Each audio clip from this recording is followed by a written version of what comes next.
What's up, Tarlagaños? My name is Alvin Bautista of Explore Interlac. So for today's vlog, guys, yan, nandito tayo sa Casa Bamban. Another private villa or private resort na naman yung cover natin, guys. So sa lahat ng gusto mag-staycation na malapit dito sa Bamban, guys, so ito yung perfect place para sa inyo. Later, guys, pag-usapan natin kung magkano ba yung rate ng Casa Bamban.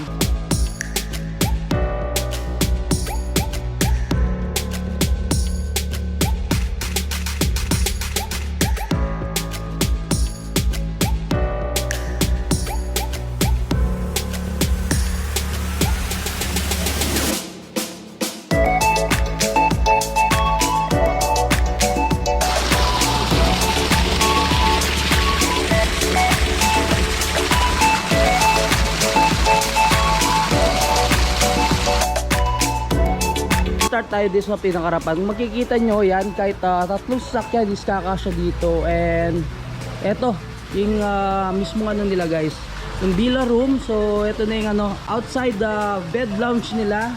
Pwede kang umiga dyan, so pwede kang umupo, pwede kayong kwentuhan, guys. And then syempre kung may special event kayo, pwede nyo gawin dito, guys. Maglagay kayo ng tables and chairs.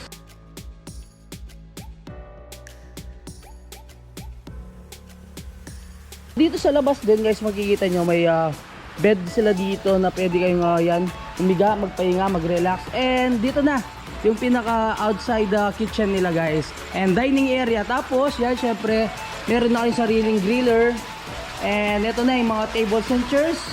So yan, kakasya 10, 12 packs yung kakasya dito sa mismong tables and chairs nila, guys. And then talaga nyo, free nyo na rin gamitin yung kanilang video. And kung gusto nyo manood ng movie, pwede rin naman dyan. Tapos ito na yung pinaka kitchen area. So meron silang rep dito, yan. Pwede nyo na gamitin yung pinaka rep. So meron na rin kayong rice cooker, oven, tapos electric kettle, oven toaster. And then talaga niya sa limited gamit din ng kanilang pinaka stove. Tapos ito na yung pinaka kitchen sink nyo. And ito na rin yung mga gamit sa kanilang kitchen. So halos kumpleto yung mga gamit nila. So yung lulutuin nyo na lang, guys, yung pupublemahin nyo, meron na kayong rep yan. Kung gusto magluto, kumpleto naman. Tapos may mga cabinet sa ilalim. And ito na rin pinaka outside CR nila. Check natin kung ano ba yung laman ng mga yan, mga cabinet sila. Ayan, available na rin pala dito yung mga yan, mga cup, tapos mga baso, yan, kutsilyo, guys. So wala na pala kayong dadalhin, foods na lang yung dadalhin nyo. Ayan. And dito sa kabila, check natin. Ayan, may mga chopping board tayo. Tapos kumpleto na rin pati mga plato.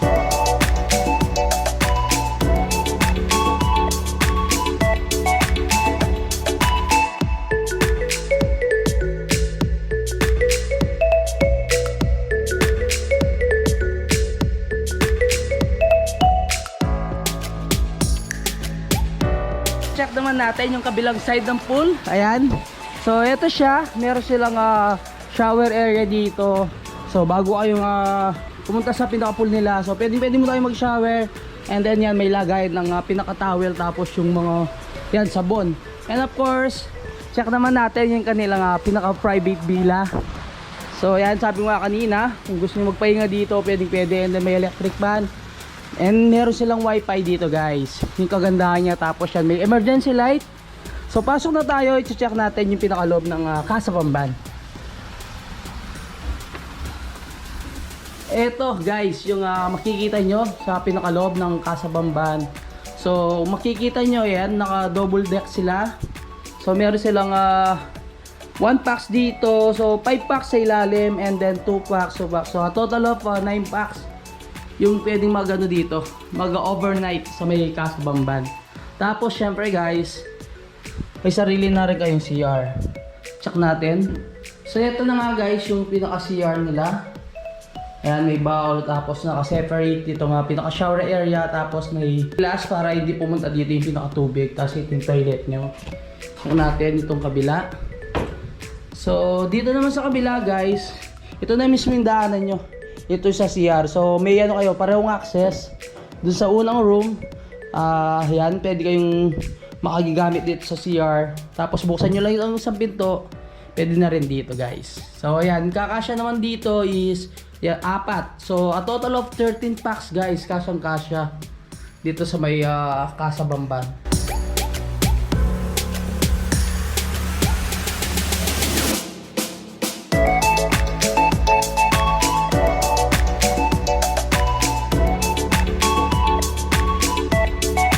Ito nga talaga nyo, so mapapansin nyo, meron silang malaking electric fan dito. And syempre, fully air condition yung mga rooms ni Casa Bamban. And makikita nyo yan, may mga ambience light, meron tayong cove light sa mismong ceiling. Tapos every corner is meron silang pin lights. Napaka-cozy nung place, yan.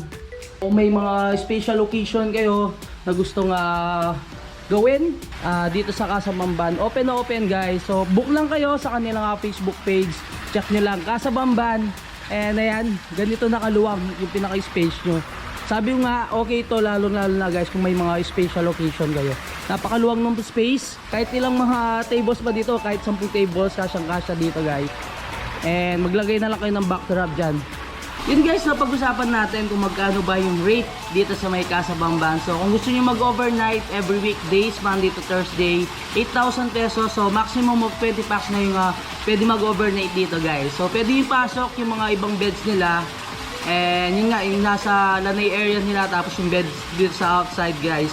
Pwede yung pasok para gamitin sa pinakaloob ng 2 rooms nila. So sabi ko nga kanina is nasa 13 packs lang yung kakasya. Pero yan, kung may mga kids naman kayong kasama, kakasya naman kayo hanggang 20 packs. Every weekend naman guys, yung pinaka rates nila is 9,000 pesos.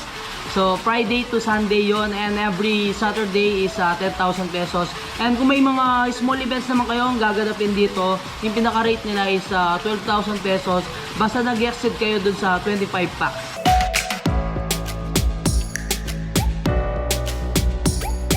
So mag-overnight kayo dito sa Casa Bamban, yung pinaka-check-in nyo is 2 PM and then yung check-out nyo is 11 AM in the other day. And available din naman yung day tour dito kung gusto nyo mag-day tour guys. So yung day tour nila, Monday to Thursday lang siya. Weekdays lang, hindi available yung pinaka-weekends nila. Mostly kasi kapag weekends is laging fully book itong pinaka-Casa Bamban. So yung pinaka-rate, 5,000 pesos kung hindi nyo gagamitin yung 2 rooms. And then kung gusto nyo magamit yung 2 rooms, yung pinaka-bilan nila is 6,000 pesos. And yung pinaka-check-in nyo is 1 PM. Pinaka-check-out nyo guys is 9 PM. So a total of 8 hours stay dito sa may Casa Bamban kapag nag-day tour kayo.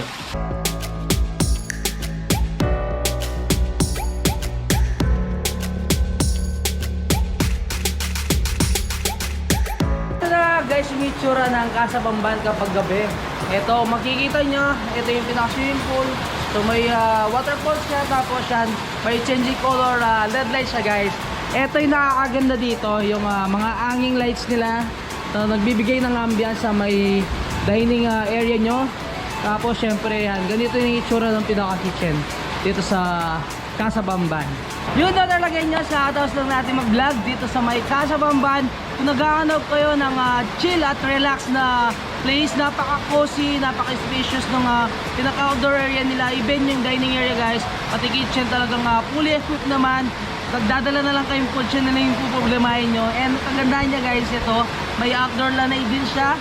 And yung pinaka-rooms, ang ganda, napaka-comfy ng mga rooms nila dito. And then yung syempre yung mga beds. Isa pa guys, no, ang ganda ng kulay ng pinaka-interior ng pinaka-rooms nila. Yun na talaga yun, kung may mga special occasions kayo, book na kayo sa Casa Bamban. Hanggang dito na lang. Don't forget to subscribe, like, comment, and click the notification bell para updated kayo sa lahat ng videos ko. And syempre guys, huwag nyo kalimutang i-share ang video to para malaman ng mga ibang Katarlagueños natin dyan. Itong Casa Bamban, dito sa Metro Bamban, Bamban Tarlac. So until our next vlog, peace out!